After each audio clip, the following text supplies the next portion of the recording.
Discuss ചെയ്യുന്ന topic agricultural income എന്നുള്ള ഹെഡാണ്.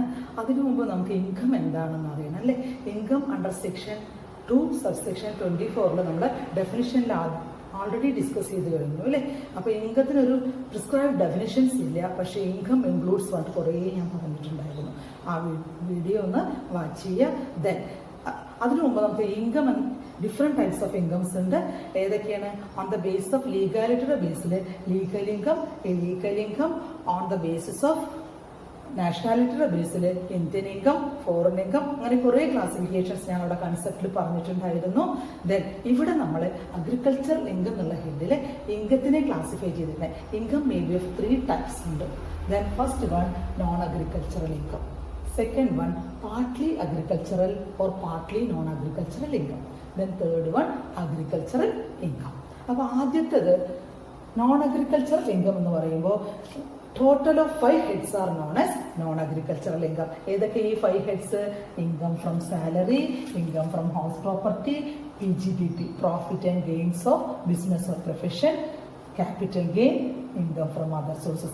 ഈ 5 ഹെഡിന്റെ sum total is known as gross total income. ഈ ഗ്രോസ് ടോട്ടൽ ഇൻകത്തിൽ സെറ്റ് ഓഫും ക്യാരി ഫോർവേഡ് ഒക്കെ വരും. അതൊക്കെ നമ്മൾ ഡിസ്കസ് ചെയ്ത് പറയുന്നില്ല അല്ലേ. സെറ്റ് ഓഫ് പറഞ്ഞു കഴിഞ്ഞാൽ ഒരു ഹെഡിൽ ചിലപ്പോൾ ഒരു ഹൗസ് പ്രോപ്പർട്ടിന്ന് ഇൻകം ഉണ്ടാവാം, വേറൊരു ഹൗസിൽ ഒരാൾക്ക് ഒന്നിൽ കൂടുതൽ ഹൗസുകൾ ഉണ്ടാവാം അല്ലെ. ഒരു ഹൗസിന് ഇൻകം ഉണ്ടാവാം, ഒരു ഹൗസിന് ലോസും ഉണ്ടാവാം. അപ്പൊ ഇൻകത്തിൽ നിന്ന് എന്ത് ചെയ്യാം? ലോസ് സെറ്റ് ഓഫ് ചെയ്യാം. അതൊക്കെ ഗ്രോസ് ടോട്ടലിന്റെ ഉള്ളിൽ ഇൻക്ലൂഡഡ് ആണ്. പക്ഷെ നമ്മൾ total of 5 heads is known as gross total income. From the gross total income we deduct deductions under section 80C to 80U. Then we get total income or taxable income or net income. Clear?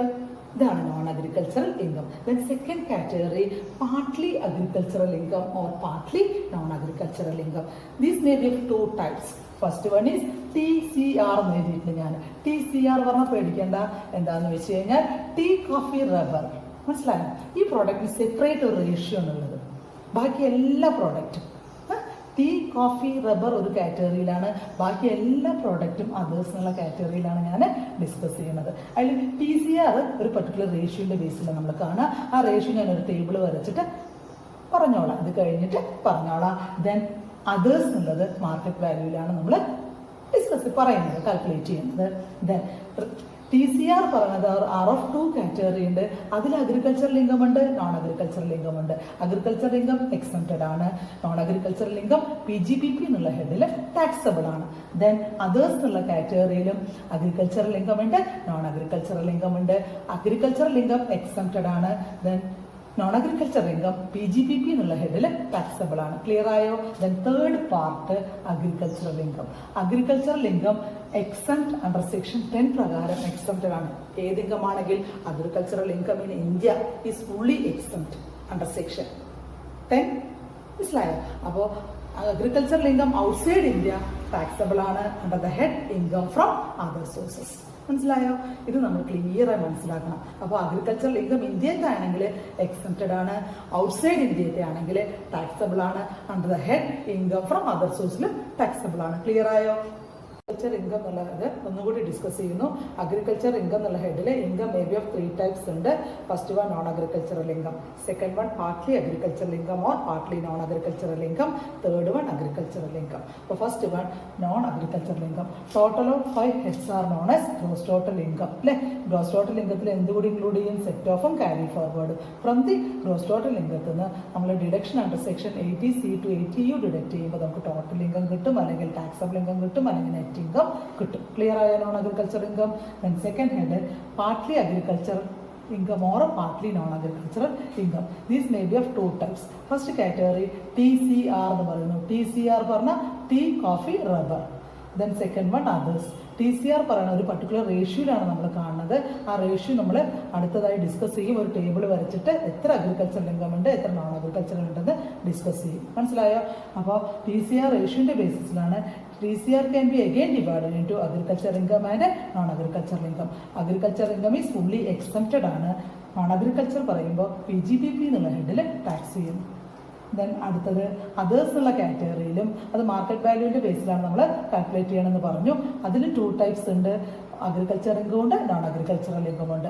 Agriculture income fully exempted ആണ്. Non agriculture income PGBP എന്നുള്ള ഹെഡിൽ taxable ആണ്. Clear ആയോ? Then last one agricultural income അല്ലെ. Agricultural income in India fully exempt under section 10 subsection 1 പ്രകാരം ഫുള്ളായിട്ട് എന്ത് ചെയ്തിട്ടുണ്ട്? എക്സംപ്റ്റഡ് ഉണ്ട്. Agricultural income outside India is taxable under the head income from other sources. Clear ആയോ? Then agriculture ഇൻകത്തിൽ 3 types of agricultural income ഉണ്ട്. ഒന്ന് rent or revenue derived from agricultural land. Then second one income from agricultural operations. Then third one income from farmhouse or a building attached to agricultural land.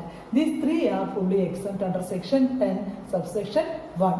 Clear ആയി എന്ന് വിചാരിക്കുന്നു.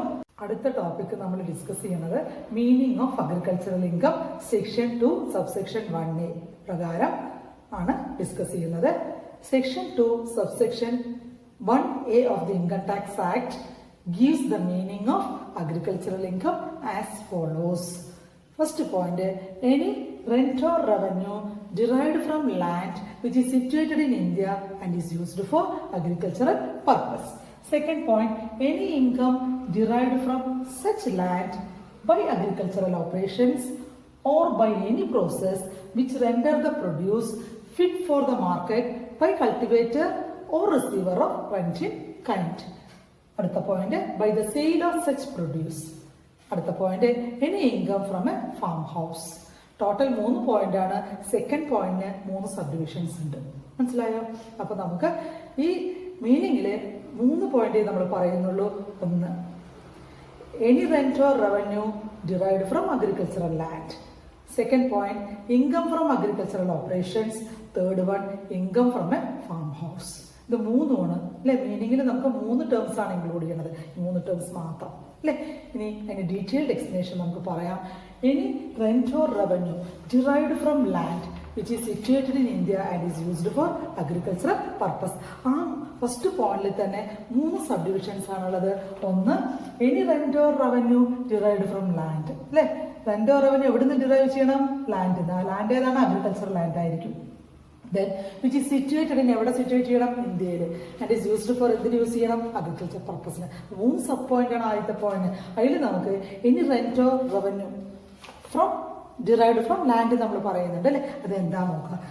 When one person grant a right to use his land to another person for agricultural purpose and received rent or revenue from the actual user of the land will be treated as agricultural income. അല്ലെ.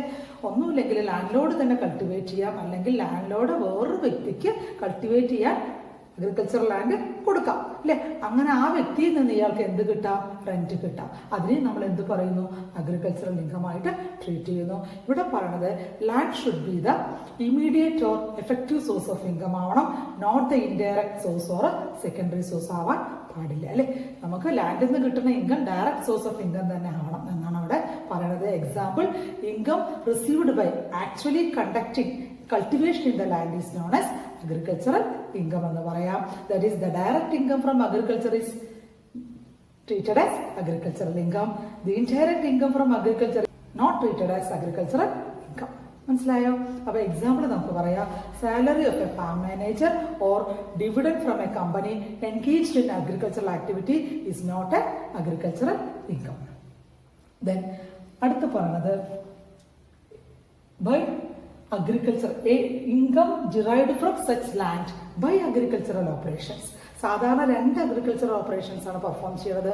ഒന്ന് basic operations, second subsequent operations. ഇതൊക്കെ agriculture ഇൻകത്തിൽ വരുന്നതാണ് പറയുന്നത്. ഇതിൽ basic operations എന്തൊക്കെയെന്ന് പറഞ്ഞു കഴിഞ്ഞാൽ tilling of the land, sowing of the seed, watering, then manoeuvring and harvesting of crops. ഇങ്ങനെയുള്ള basic operations ഒക്കെ വരാം. അതുകൂടാതെ കുറെ സബ്സിക്വന്റ് ഓപ്പറേഷൻസ് വരാം, ലൈക്ക് വീഡിങ്, ഡിഗിങ് എക്സെട്ര അല്ലെ. വീഡിങ് പറഞ്ഞു കഴിഞ്ഞാൽ റിമൂവിങ് വൈൽഡ് പ്ലാന്റ്സ് റിമൂവ് ചെയ്യണമെങ്കിൽ നമ്മൾ കളയൊക്കെ നമ്മൾ റിമൂവ് ചെയ്യില്ലേ, അതിനെയാണ് നമ്മൾ എന്ത് പറയുന്നത്. ഇങ്ങനെയുള്ള ഓപ്പറേഷൻസ് ഒക്കെ നമുക്ക് ഇതിൽ വരാം എന്നാണ് നമ്മൾ പറയുന്നത്. മനസ്സിലായോ? ദെൻ എനി പ്രോസസ്, അടുത്ത പോയിന്റ് എന്ന് പറഞ്ഞു by any process which render the produce fit for the market എന്ന് പറഞ്ഞു. സാധാരണ 2 ഓപ്പറേഷൻസ് ആണുള്ളത്, മെക്കാനിക്കൽ ഓപ്പറേഷൻസും ഉണ്ട്, മാനുവൽ ഓപ്പറേഷൻസും ഉണ്ട്. ഇപ്പൊ എല്ലാം നമ്മൾ മെക്കാനിക്കൽ അല്ലേ, കൊയ്യണതും കൊയ്ത്ത് യന്ത്രങ്ങളും ഒക്കെയാണ് നമുക്കിപ്പോൾ ഉള്ളത്. അപ്പൊ നമുക്ക് മെക്കാനിക്കൽ പ്രോസസ്സും ഉണ്ട്, മാനുവൽ പ്രോസസ്സും ഉണ്ട് അല്ലെ. അപ്പൊ ഈ മെക്കാനിക്കൽ ആയിക്കോട്ടെ മാനുവൽ ആയിക്കോട്ടെ, പക്ഷേ ആ പ്രൊഡ്യൂസിന്റെ ഒറിജിനൽ ക്യാരക്ടറിന് വലുതായിട്ട് ചേഞ്ച് ഉണ്ടാവാൻ പാടില്ല. അതാണ് മെയിൻ ആയിട്ട് നമ്മൾ നോട്ട് ചെയ്യേണ്ടത്. മനസ്സിലായോ? പിന്നെ പറയുന്നത് ഇവര് ഈ that is the cultivator or receiver of renting kind perform any activity to make the produce fit for market. Any income from such activities known as it's treated as agricultural income ആയിട്ടാണ് നമ്മൾ എന്ത് ചെയ്യുന്നത്, treat എന്ന് പറഞ്ഞത് അല്ലേ. അപ്പോൾ ആ process നമ്മൾ പെർഫോം ചെയ്യുന്നത് കുറച്ച് മാനുവലോ മെക്കാനിക്കോ എന്തോ ആയിക്കോട്ടെ, പക്ഷെ അതിന്റെ ഒറിജിനൽ ക്യാരക്ടർ എന്ത് പാടില്ല, ചേഞ്ച് ഉണ്ടാവാൻ, കൂടുതലായിട്ട് ചേഞ്ച് ഉണ്ടാവാൻ പാടില്ല. ജസ്റ്റ് ഫോർ എക്സാമ്പിൾ അല്ലേ, husking and drying of coconut to make കൊപ്ര അല്ലേ. നമ്മൾ തേങ്ങ പൊതിച്ച് അതിനെ ഉണക്കിയിട്ട് കൊപ്രയായിട്ട് നമ്മൾ വെക്കുകയാണെങ്കിൽ അല്ലേ, അതിനെ നമുക്ക് എന്തായിട്ട് ട്രീറ്റ് ചെയ്യാം, അഗ്രികൾച്ചർ ട്രീറ്റ് ചെയ്യാം എന്നാണ് നമ്മൾ പറയുന്നത്. ദെൻ അനദർ എക്സാമ്പിൾ നമുക്ക് പറയാം, ഹസ്കിങ് ഓഫ് പാഡി അല്ലെങ്കിൽ drying and curing of coffee beans etcetera. അതൊക്കെ നമുക്ക് അഗ്രികൾച്ചർ ഇൻകമായിട്ട് ട്രീറ്റ് ചെയ്യാം. പിന്നെ വേറൊരു എക്സാമ്പിൾ ഞാൻ പറയാം, നമ്മൾ പൊട്ടാറ്റോ കൃഷി ചെയ്യുമെന്ന് വെക്കുക. ഈ കൃഷി ചെയ്ത പൊട്ടാറ്റോ നമ്മൾ മാർക്കറ്റിൽ വിൽക്കുകയാണെങ്കിൽ അതിൽ നിന്ന് കിട്ടുന്ന ഇൻകത്തിനെ നമുക്ക് എന്ത് പറയാം, അഗ്രികൾച്ചർ ഇൻകമായിട്ട് ട്രീറ്റ് ചെയ്യാം. പക്ഷേ ഈ പൊട്ടാറ്റോ നമ്മൾ പൊട്ടാറ്റോ ചിപ്സാക്കി വിൽക്കുകയാണെന്നുണ്ടെങ്കിൽ അതൊരിക്കലും അഗ്രികൾച്ചർ ഇൻകത്തിൽ വരില്ല. ദെൻ അടുത്തത് ടൊമാറ്റോ ആണെങ്കിൽ ശരി, ടൊമാറ്റോ കൃഷി ചെയ്ത് നമ്മൾ ടൊമാറ്റോ നേരിട്ട് മാർക്കറ്റിൽ വിൽക്കുകയാണെങ്കിൽ നമുക്ക് അതിന് കിട്ടുന്ന ഇൻകത്തിന് അഗ്രികൾച്ചർ ഇൻകമായിട്ട് നമുക്ക് ട്രീറ്റ് ചെയ്യാം. പക്ഷേ ഈ ടൊമാറ്റോ കൊണ്ട് നമ്മൾ കെച്ചപ്പ് ഉണ്ടാക്കി മാർക്കറ്റിൽ വിൽക്കാമെന്ന് ഉദ്ദേശിക്കുകയാണെങ്കിൽ അതിന് കിട്ടുന്ന ഇൻകത്തിന് ഒരിക്കലും നമുക്ക് എന്തായിട്ട് ട്രീറ്റ് ചെയ്യാൻ പറ്റില്ല, അഗ്രികൾച്ചറൽ ഇൻകമായിട്ട് ട്രീറ്റ് ചെയ്യാൻ പറ്റില്ല അല്ലേ. ഇതാണ് പ്രോസസ്സ് എന്ന് പറയുന്നത്. ദെൻ അടുത്ത് പറയുന്നത് by the sale of such produce, ഇങ്ങനെ നമ്മൾ പ്രോസസ് ചെയ്ത പ്രൊഡ്യൂസുകൾ അല്ലേ നമ്മൾ മാർക്കറ്റിൽ വിൽക്കാം, അതിന് കിട്ടുന്ന ഇൻകത്തിനും അഗ്രികൾച്ചർ ഇൻകമായിട്ട് ഇൻക്ലൂഡ് ചെയ്യാം. Then last point, income from any income from a farm house. Farm ഹൗസിന് കിട്ടുന്ന ഇൻകത്തിനെ നമ്മൾ അഗ്രികൾച്ചർ ഇൻകമായിട്ട് ട്രീറ്റ് ചെയ്യാം. എന്താ farm house? Building attached to agriculture land ആണ് ഫാം ഹൗസ് എന്ന് പറയുന്നത്. ഈ ഫാം ഹൗസ് ചിലപ്പോൾ റിസീവർ ഓഫ് റെന്റിംഗ് വേണ്ടി താമസിക്കുന്ന സ്ഥലമായിരിക്കാം അല്ലെ, വാസസ്ഥലമായിരിക്കും അവർ, അല്ലെങ്കിൽ അത് സ്റ്റോർ ഹൗസ് ആവാം അല്ലേ, ഒക്കെ നമുക്ക് ഫാം ഹൗസ് എന്നാണ് നമ്മൾ പറയുന്നത്.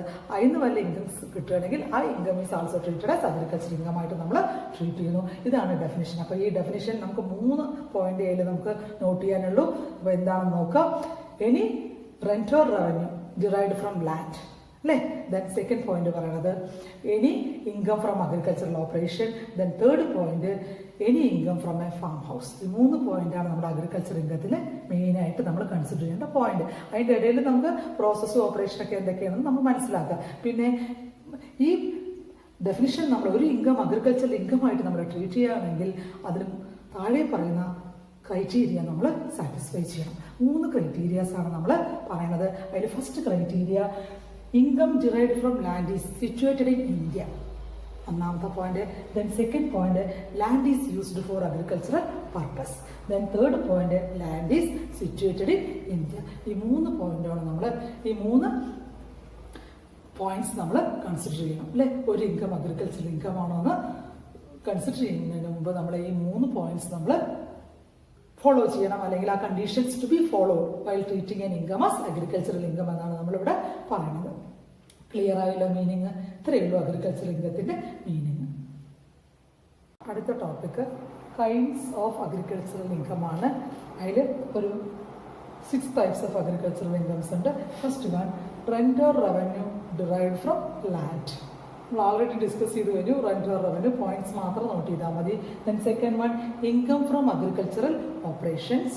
Third one, income from making the produce fit for the market അല്ലേ. ഫിറ്റ് ഫോർ ദ മാർക്കറ്റിൽ നമ്മൾ കുറച്ച് പ്രോസസ് ഒക്കെ ചെയ്യുന്നു അല്ലേ, അത് പറയണം. Then income from the sale of produce. Then income from a farm house. Then income from sapling or seedling grown in A nursery etcetera.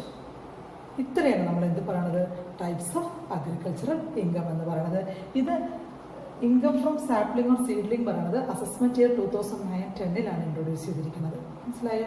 Then അപ്പോൾ നമ്മൾ എന്താണ് ടൈപ്സ് ഓഫ് അഗ്രികൾച്ചർ ഇൻകം? ഒന്ന് പറഞ്ഞു, rent or revenue from agricultural land അല്ലേ. Rent or revenue derived from land. Then second one income from agricultural operations. രണ്ട് operations ആണ് നമ്മൾ already പറഞ്ഞു, ബേസിക് ആൻഡ് സബ്സിക്വൻറ്റ് ഓപ്പറേഷൻസ് എന്നൊക്കെ നമ്മൾ പറഞ്ഞു. ദെൻ അടുത്തത് income from making the produce fit for the market. അപ്പോൾ നമ്മൾ കുറച്ച് പ്രോസസ്സ് ചെയ്യുന്നു അല്ലേ, മാനുവൽ ഓർ മെക്കാനിക്കൽ പ്രോസസ്സ് ചെയ്യണമെന്ന് ഞാൻ പറഞ്ഞു തന്നു അല്ലേ, അത് അറിയാം. ദെൻ അടുത്തത് income from the sale of produce. അങ്ങനെ പ്രോസസ്സ് ചെയ്തിട്ടുള്ള പ്രൊഡ്യൂസ് നമ്മൾ മാർക്കറ്റിൽ വിൽക്കുമ്പോൾ കിട്ടുന്ന ഇൻകം. ദെൻ അടുത്ത point income from a farm house. ഇത് നമുക്ക് പറയണം, ഞാൻ ഇത് ലാസ്റ്റ് ഈ പോയിന്റ് കഴിഞ്ഞിട്ട് ഞാൻ ഒന്നുകൂടി ഫാം ഹൗസിൻ്റെ പറഞ്ഞുതരാം. ദെൻ അടുത്തത് income from sapling or seedlings grown in A nursery അല്ലേ. ഇതിൽ നമുക്ക് ബ്രീഡിംഗ് ഓഫ് ലൈഫ് സ്റ്റോക്ക് വരില്ല, ഫിഷിംഗ് ആക്ടിവിറ്റീസ് വരില്ല, പോൾട്രി ഫാമിംഗ്, ഇതൊന്നും നമുക്ക് എന്തിൽ വരില്ല, സാപ്ലിംഗ് ഓർ സീഡ്ലിങ്ങിൽ വരില്ല. മനസ്സിലായോ? നമുക്ക് അഗ്രികൾച്ചർ ഇൻകം പറയുമ്പോൾ income from sapling or seedling ഗ്രോണിൻ്റെ നഴ്സറിയിൽ നിന്നായിരിക്കണം, അല്ലാത്ത ഇൻകംസ് ഒന്നും അതിൽ വരില്ല. ഇതാണ് നമ്മുടെ different types of incomes, agricultural incomes എന്ന് നമ്മൾ പറയുന്നത്. നെക്സ്റ്റ് നമ്മൾ റെഫർ ചെയ്യുന്നത് income from a farm house ആണ് അല്ലേ. Income from a farm house is treated as agricultural income if the following conditions are satisfied. ഒരു ഇൻകം അഗ്രികൾച്ചറൽ ഇൻകം ആണെങ്കിൽ ഏതെന്ന് കിട്ടുന്ന ഇൻകം, ഒരു ഫാം ഹൗസിൽ നിന്ന് കിട്ടുന്ന ഇൻകം അഗ്രികൾച്ചർ ഇൻകം ആണെങ്കിൽ ഫോളോയിങ് കണ്ടീഷൻ സാറ്റിസ്ഫൈ ചെയ്യണം. അതിൽ ഒന്നാണ് the building is owned and occupied by the cultivator or receiver of rent in kind or revenue of any such land അല്ലേ. അപ്പം നമ്മൾ ആ ബിൽഡിംഗ് ഒന്നുമില്ലെങ്കിൽ ഓണർ ഒക്യുപ്പൈ ചെയ്യണം, അല്ലെങ്കിൽ receiver of rent in kind occupy ചെയ്യണം അല്ലേ. അങ്ങനെ കിട്ടും. ഇപ്പോൾ receiver of rent in kind occupy ചെയ്യണമെന്ന് വെച്ചാൽ എന്ത് കിട്ടും, നമുക്ക് റെന്റ് കിട്ടും അല്ലേ. അങ്ങനെ കിട്ടുന്ന ഫാം ഹൗസിൻ്റെ ഇൻകമാണ് നമ്മൾ അഗ്രികൾച്ചർ ഇൻകമായിട്ട് ട്രീറ്റ് ചെയ്യുന്നത്. Then second point it is situated on or in the immediate vicinity of the agricultural land അല്ലേ. നമ്മുടെ അഗ്രികൾച്ചർ ലാൻഡിൻ്റെ അടുത്ത് തന്നെ ആയിരിക്കണം എന്ത്, ഈ ഫാം ഹൗസ് എന്ന് പറയുന്നത്. Then third point the building is used as dwelling house or store house or an out house by the cultivator or receiver of rent in kind. ഇത് എന്തിനു വേണ്ടി യൂസ് ചെയ്യാം, അവരുടെ വാസസ്ഥലമാവാം, അല്ലെങ്കിൽ സ്റ്റോർ ഹൗസ് ആവാം, അല്ലെങ്കിൽ ഔട്ട് ഹൗസ് ആവാം. ആരുടെ, ഒന്നുമില്ലെങ്കിൽ കൾട്ടിവേറ്ററുടെ അല്ലെങ്കിൽ receiver of rent in kind. Then last point the land is situated in an urban area and either assessed to land revenue in India or is subject to local tax assessed and collected by the officers of the government അല്ലേ. Urban ഏരിയയിലാണ് situate ചെയ്യണ land ആണെങ്കിൽ അത് എന്ത് ചെയ്യണം, local tax അടച്ചിരിക്കുന്നതായിരിക്കണം. മനസ്സിലായോ? Urban ഏരിയയിലാണ് നമ്മുടെ ഈ പർട്ടിക്കുലർ അഗ്രികൾച്ചർ ലാൻഡ് സിറ്റുവേറ്റ് ചെയ്യണമെങ്കിൽ അവർ കരം അടച്ചിരിക്കണം എന്നാണ് അവിടെ പറയുന്നത് അല്ലേ. കൺസേൺഡ് അതോറിറ്റിക്ക് അവരെന്ത് ചെയ്യണം, ലോക്കൽ ടാക്സ് അടച്ചിരിക്കണം എന്നാണ് അവിടെ പറയുന്നത് അർബൻ ഏരിയ ആണെങ്കിൽ. If the land revenue or local tax is not payable on such land, farm ഹൗസിന്റെ കാര്യമാണ് നമ്മൾ പറയുന്നത്.